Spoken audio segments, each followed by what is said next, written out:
The Wonderful Wizard of Oz by L. Frank Baum, recorded by Stage School Australia. Chapter 4, The Road Through the Forest. After a few hours, the road began to be rough, and the walking grew so difficult that the Scarecrow often stumbled over the yellow bricks. Sometimes, indeed, they were broken or missing altogether, leaving holes that Toto jumped across and Dorothy walked around. As for the Scarecrow, having no brains, he walked straight ahead, and so stepped into the holes and fell at full length on the hard bricks.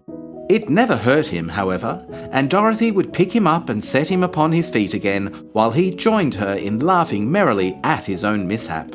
The farms were not nearly so well cared for here as they were further back. There were fewer houses and fewer fruit trees, and the further they went, the more dismal and lonesome the country became. At noon, they sat down by the roadside near a little brook, and Dorothy opened her basket and got out some bread. She offered a piece to the Scarecrow, but he refused. I am never hungry, and it is a lucky thing I am not, for my mouth is only painted, and if I should cut a hole in it so I could eat, the straw I am stuffed with would come out, and that would spoil the shape of my head. Dorothy saw at once that this was true, so she only nodded and went on eating her bread. Tell me something about yourself and the country you came from. Dorothy told him all about Kansas and how grey everything was there and how the cyclone had carried her to this strange land of Oz. I cannot understand why you should wish to leave this beautiful country and go back to the dry, grey place you call Kansas. That's because you have no brains. No matter how dreary and grey our homes are, we people of flesh and blood would rather live there than in any other country, be it ever so beautiful. There is no place like home. Of course I cannot understand it. If your head was stuffed with straw like mine, you would probably all live in the beautiful places, and then Kansas would have no people at all. It is fortunate for Kansas that you have brains.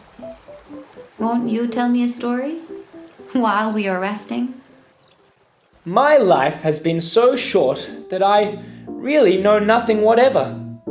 I was only made day before yesterday. Before that, time is all unknown to me. Luckily, when the farmer made my head, one of the first things he did was to paint my ears, so that I heard what was going on. There was another Munchkin with him, and the first thing I heard was the farmer. How do you like those ears? They aren't straight. Never mind, their ears just the same. Now I'll make the eyes. So he painted my right eye, and as soon as it was finished, I found myself looking at him and at everything around me with a great deal of curiosity. That's a rather pretty eye.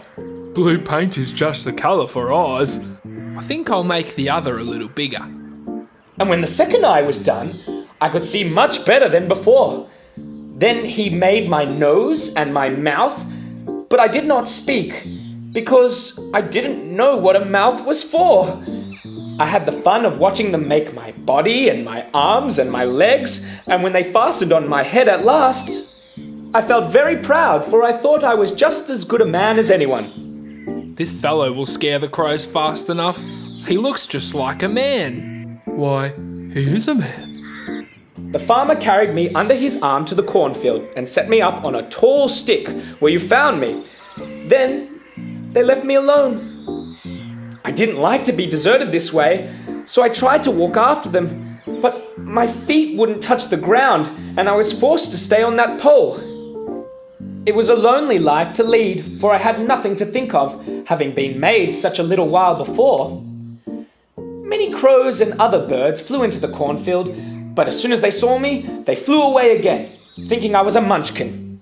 This pleased me, and made me feel that I was quite an important person. By and by, an old crow flew near me, and after looking at me carefully, he perched upon my shoulder. I wonder if that farmer thought to fool me in this clumsy manner. Any crow of sense could see that you were only stuffed with straw. Then he hopped down at my feet and ate all the corn he wanted. The other birds, seeing he was not harmed by me, came to eat the corn too, so in a short time there was a great flock of them about me. I felt sad at this, for it showed I was not such a good scarecrow after all.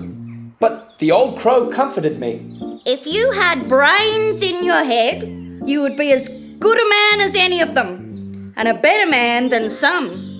Brains are the only things worth having in this world, no matter whether one is a crow or a man. After the crows had gone, I thought this over and decided I would try hard to get some brains. By good luck, you came along and pulled me off the stake, and from what you say, I'm sure the Great Oz will give me brains as soon as we get to the Emerald City. I hope so, since you seem anxious to have them. Oh, yes, I am anxious. It is such an uncomfortable feeling to know one is a fool. The travellers continued on. Toward evening they came to a great forest where the trees grew so big and close together that their branches met over the road. It was almost dark under the trees, for the branches shut out the daylight. But the travellers did not stop and went on into the forest. If this road goes in, it must come out. And as the Emerald City is at the other end of the road, we must go wherever it leads us. Anyone would know that. Certainly, that is why I know it. If it required brains to figure it out, I never should have said it. After an hour or so, the light faded away, and they found themselves stumbling along in the darkness. Dorothy could not see at all, but Toto could, for some dogs see very well in the dark, and the Scarecrow declared he could see as well as by day. So she took hold of his arm and managed to get along fairly well. If you see any house or any place where we can pass the night, you must tell me, for it is very uncomfortable walking in the night. I see a little cottage at the right of us, built of logs and branches. Shall we go there? Yes, indeed. I am all tired out.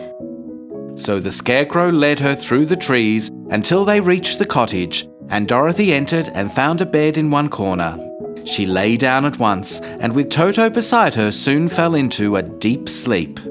The Scarecrow, who was never tired, stood up in another corner and waited patiently until morning came. Chapter 5.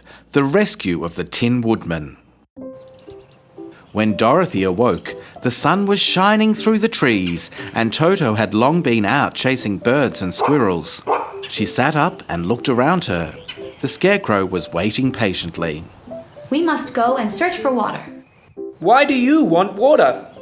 To wash my face clean and to drink, so the dried bread will not stick in my throat. It must be inconvenient to be made of flesh, for you must sleep and eat and drink. However, you have brains, and it is worth a lot of bother to be able to think properly. They left the cottage and walked through the trees until they found a little spring of clear water, where Dorothy drank and bathed and ate her breakfast. She saw there was not much bread left, and was thankful the Scarecrow did not eat anything, for there was scarcely enough for herself and Toto. When she was ready to leave, she was startled to hear a deep groan nearby. Ooh. What was that? I cannot imagine, but we can go and see. The sound seemed to come from behind them. They turned and walked through the forest a few steps when Dorothy discovered something shining in a ray of sunshine. She ran to the place and then stopped short with a little cry of surprise. One of the big trees had been partly chopped through, and standing beside it with an uplifted axe in his hands was a man made entirely of tin. His head and arms and legs were jointed upon his body, but he stood perfectly motionless, as if he could not stir at all. Dorothy looked at him in amazement, and so did the Scarecrow. Toto made a snap at the tin legs, which hurt his teeth. Did you groan? Yes, I did. I've been groaning for more than a year and no one has ever come to help me. What can I do for you? Get an oil can and oil my joints. They are rusted so badly that I cannot move them at all. You will find an oil can on a shelf in my cottage. Dorothy at once ran back to the cottage and found the oil can. Where are your joints? Oil my neck first. So she oiled it, and as it was quite badly rusted, the Scarecrow took hold of the tin head and moved it gently from side to side until it worked freely, and then the man could turn it himself. Now oil the joints in my arms. Dorothy oiled them, and the Scarecrow bent them carefully until they were good as new. The Tin Woodman gave a sigh of satisfaction and lowered his axe, which he leaned against the tree. This is a great comfort. I've been holding that axe in the air ever since I rusted, and I'm glad to be able to put it down at last. Now, if you will oil the joints of my legs, I shall be all right. So they oiled his legs until he could move them freely, and he thanked them again and again for his release, for he seemed a very polite creature. I might have stood there always if you had not come along, so you have certainly saved my life. How did you happen to be here? We are on our way to the Emerald City to see the Great Oz, and we stopped at your cottage to pass the night. Why do you wish to see Oz? I want him to send me back to Kansas, and the Scarecrow wants him to put a few brains into his head. The Tin Woodman appeared to think deeply for a moment. Do you suppose Oz could give me a heart? Why, I guess so. It would be as easy as to give the Scarecrow brains. True. So, if you will allow me to join your party, I will also go to the Emerald City and ask Oz to help me. Come along! We'd be glad of your company. Could you please put the oil can in your basket? For if I should get caught in the rain and rust again, I would need it badly. Why, of course. So the Tin Woodman shouldered his axe, and they all passed through the forest until they came to the yellow brick road. It was a bit of good luck to have their new comrade join the party, for soon they came to a place where the trees and branches grew so thick that the travellers could not pass. But the Tin Woodman set to work with his axe and chopped so well that soon he cleared a passage for the entire party. Dorothy was thinking so earnestly as they walked along that she did not notice when the Scarecrow stumbled into a hole and rolled over to the side of the road. Why didn't you walk around the hole? I don't know enough. My head is stuffed with straw, you know, and that is why I'm going to Oz, to ask him for some brains. Oh, I see. But after all, brains are not the best things in the world. Have you any? No, my head is quite empty. But once I had brains, and a heart also, so having tried them both, I should much rather have a heart. And why is that? I will tell you my story and then you will know. So, while they were walking through the forest, the Tin Woodman told his story. I was born the son of a woodman who chopped down trees and sold wood for a living. When I grew up, I too became a woodchopper. And after my father died, I took care of my old mother as long as she lived. Then I decided that instead of living alone, I would marry, so that I might not become lonely.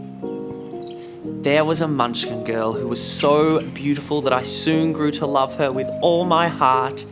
She, on her part, promised to marry me as soon as I could earn enough money to build a better house for her. So I set to work harder than ever. But the girl lived with an old woman who did not want her to marry anyone, for she was so lazy she wished the girl to remain with her and do the cooking and the housework. So the old woman went to the Wicked Witch of the East. I want you to prevent this marriage. How much will you give me? A sheep, and a cow, and another sheep. Done!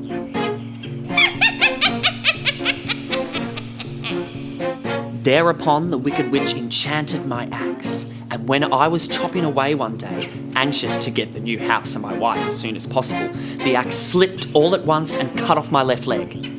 This at first seemed a great misfortune, for I knew a one-legged man could not do very well as a woodchopper.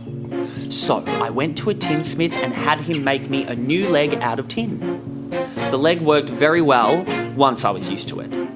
But this angered the Wicked Witch of the East, for she had promised the old woman I should not marry. When I began chopping again, my axe slipped and cut off my right leg.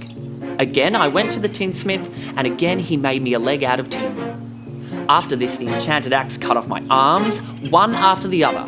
But, nothing daunted, I had them replaced with tin ones.